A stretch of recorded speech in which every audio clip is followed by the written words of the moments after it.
é novidade para ninguém o que aconteceu no STF, né? Na onde Sebastião Coelho, ex-desembargador, resolveu peitar Alexandre de Moraes e disse grandes verdades para os ministros.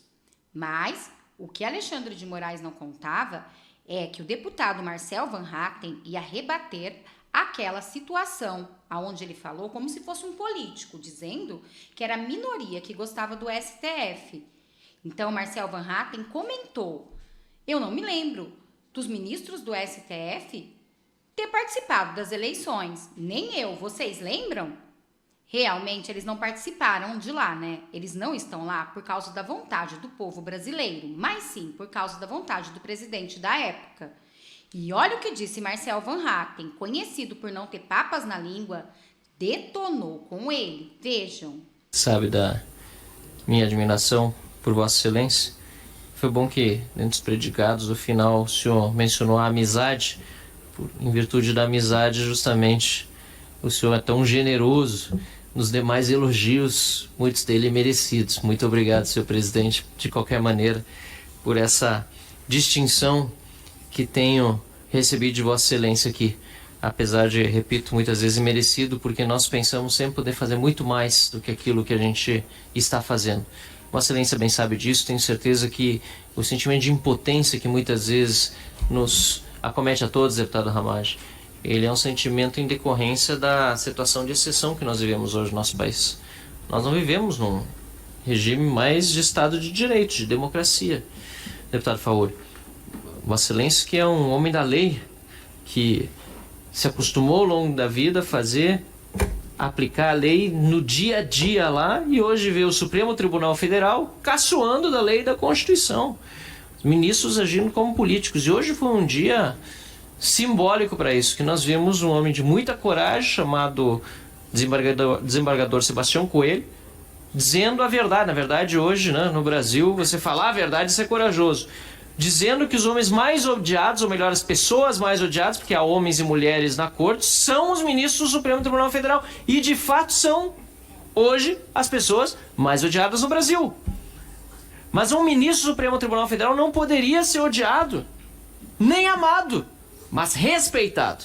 Odiado ou amado podem ser deputados, senadores, até um presidente da República, governador, às vezes são até idolatrados, o que não considero saudável, mas isso é da política. Agora, um magistrado, ele precisa ser respeitado. E para ser respeitado, ele precisa respeitar, em primeiro lugar, a lei e a Constituição. E não é isso que nós vemos acontecer.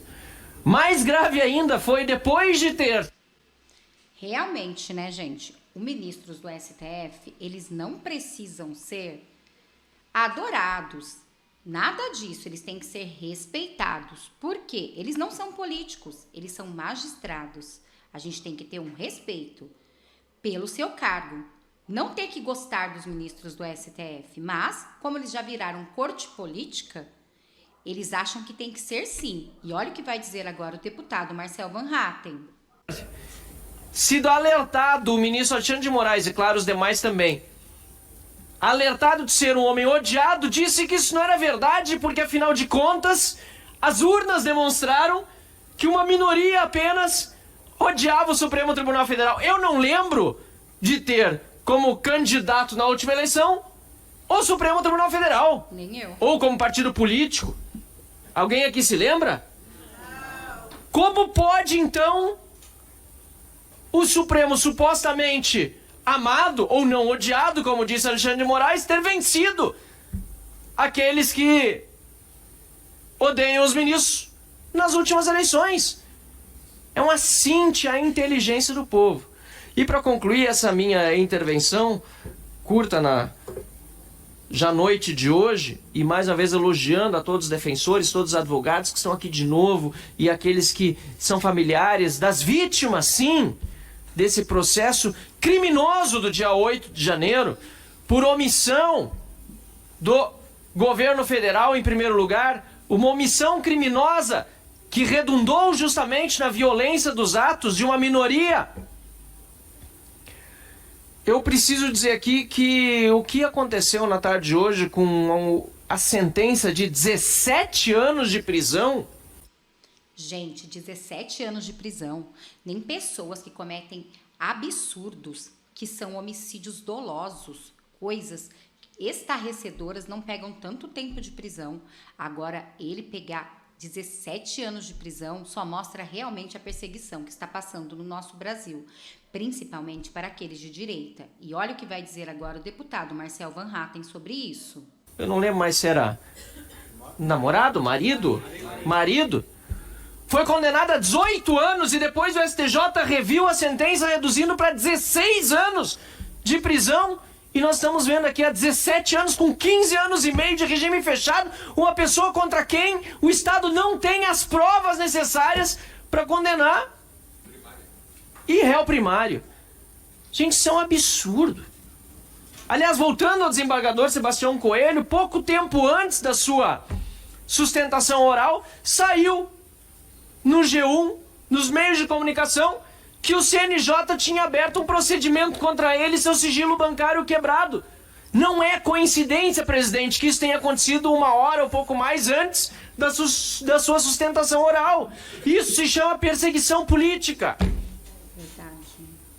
E é por isso que aqueles que estão no Supremo Tribunal Federal precisam ser retirados de lá pelo processo de impeachment que está sob, neste momento, os auspícios do Senado da República, mas que não anda. Precisamos cobrar dos senadores, porque em pouco tempo tem eleição.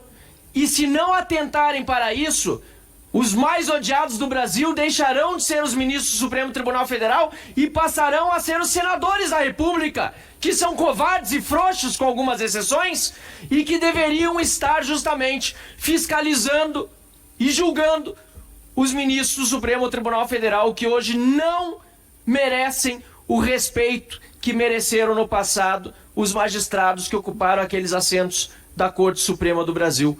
É preciso passar a história limpo do nosso país, e isso significa corrigir as injustiças, fazer os processos de impeachment dos ministros do Supremo Tribunal Federal andarem e devolver a este país o sentimento de justiça, porque hoje eu não confio mais na justiça brasileira, a começar pelo Supremo Tribunal Federal. É isso que está acontecendo com o cidadão honesto. Não há como confiar na justiça. Não há mais como acreditar que a honestidade possa vencer no Brasil com esses que lá estão.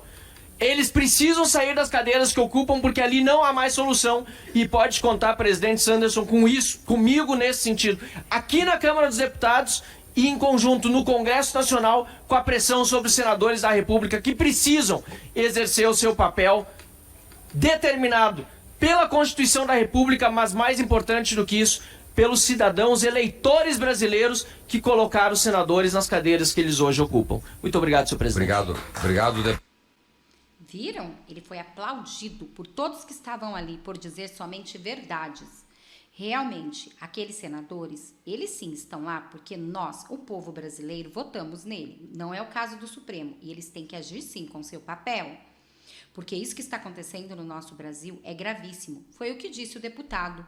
Nenhuma pessoa que matou de uma forma tão estarrecedora e atrocidades cometeu, pegou tantos anos de prisão como esse homem, que é réu primário, 15 anos, em regime fechado. Infelizmente, esse é o nosso Brasil. Bom, esse foi o React de agora. Espero que vocês tenham gostado. Peço que vocês se inscrevam no canal, curte, compartilha, comenta, ative o sininho de notificações para não perder nenhum dos nossos vídeos. Vamos nos unir, povo conservador. Muito obrigada a todos. Também quero fazer uma pergunta para vocês. De 0 a 10, que nota vocês dão para o ex-presidente Bolsonaro? Não deixem de opinar. Tanto vocês quanto a sua opinião é muito importante para nós. Muito obrigada a todos. Eu vou ficando por aqui. Até daqui a pouco com mais reacts para vocês.